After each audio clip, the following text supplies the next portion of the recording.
Alright guys, welcome back to Gilly's Guns, another beautiful day. And today I'm talking about some kids rifles. And I got a couple different ones here.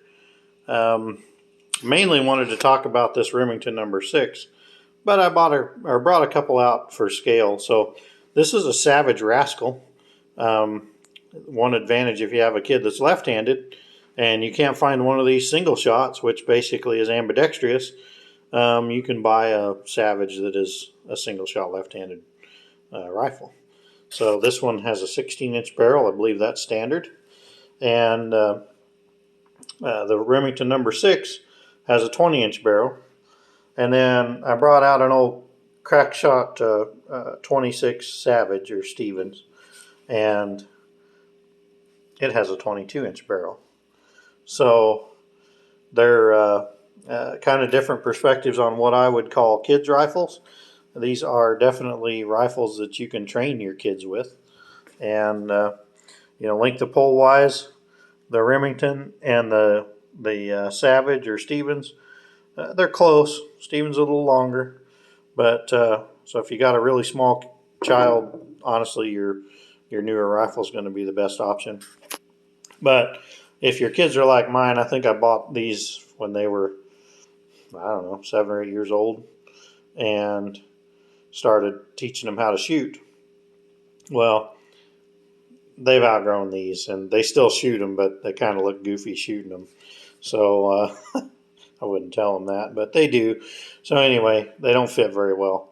You can probably, I thought actually about 3D printing a spacer to go on the stock to give them about 2 inches more length of pole.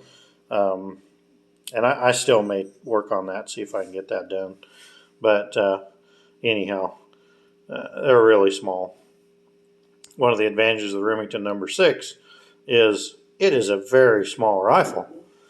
Super thin. I mean, that barrel is the standard contour barrel. It's straight. I don't believe it's got any taper. It may have a hair of a taper, but it is basically your standard, like 10-22 diameter barrel. And that's the widest part of the gun, except for the stock, which is not much wider than my thumb. So gives you an idea on perspective. These things are super small. It is, in my opinion, a lot easier to carry and handle than the crackshot. While it's still big enough that as an adult I can shoot it, and your kids probably aren't going to outgrow a number 6, and they're surely not going to outgrow a crackshot 26. So we'll move these over to the side. I'll talk about those two in another video, but today we want to talk about the number 6. There's not a lot of videos on these rifles, so that's kind of why I decided to do one. These guns were made in 1903 to 1933 or 34, and I think they made like 450,000 or 430,000 of them. So they're not as rare as you might think, but that being said, you don't really see a lot of them.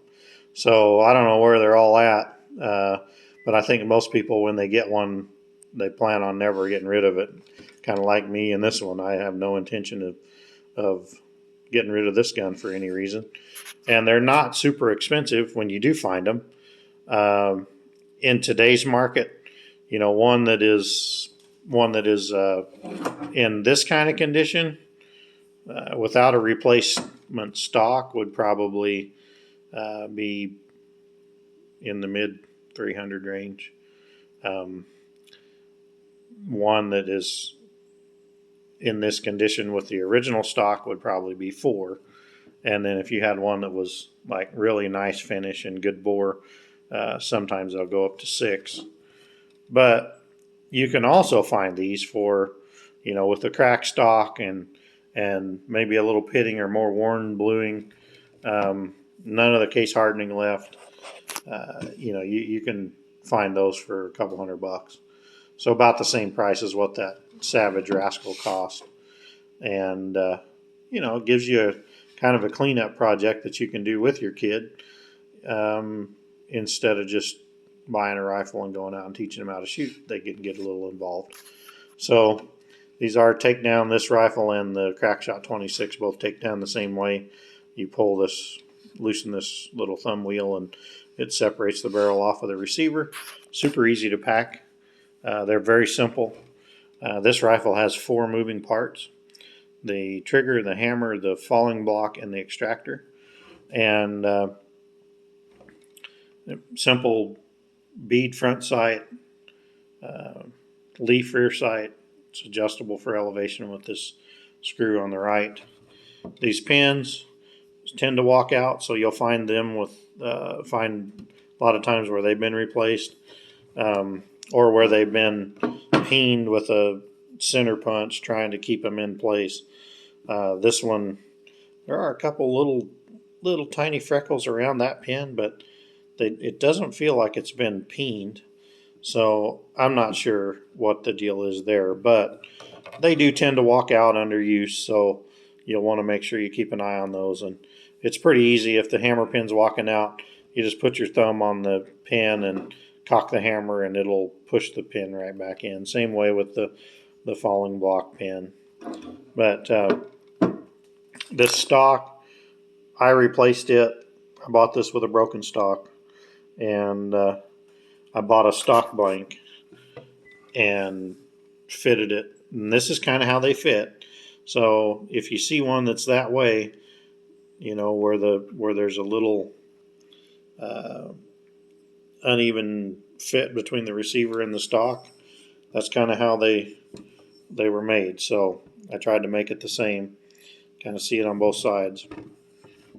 But I bought this stock blank, and this is the hardest piece of walnut I think I've ever tried to work. It took me about 40 hours to get this thing to fit the rifle and then get it finished. And then I dinged it up and had to steam it and refinish it. So just, you know how it goes. Anyway, it's a fairly close match to the original, but yeah, it's a replacement. So this gun, I think, warranted a replacement because it was, you know, you still got some case hardening, you still got some bluing, and the bore is dark, but it's, you know, you can still see the rifling in it. So anyway, kind of a quick look at the Remington number 6 and what it is. So if you come across one of these and you got young kids that you're thinking about teaching how to use firearms and teaching firearm safety to, these are a pretty neat option. I said no manual safety, but you do have a half-cocked safety that will keep your hammer off of the firing pin when you got a round in the chamber. And then to cock it, they just pull it on back and pull the trigger. So really simple design. Like I said, these are called a falling block, and just a neat little gun. So if you come across one, I would say pick it up.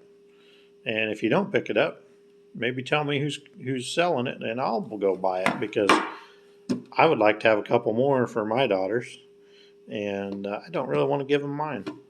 But anyway, thanks for watching, guys. Appreciate you tuning in, and we'll see you on the next video.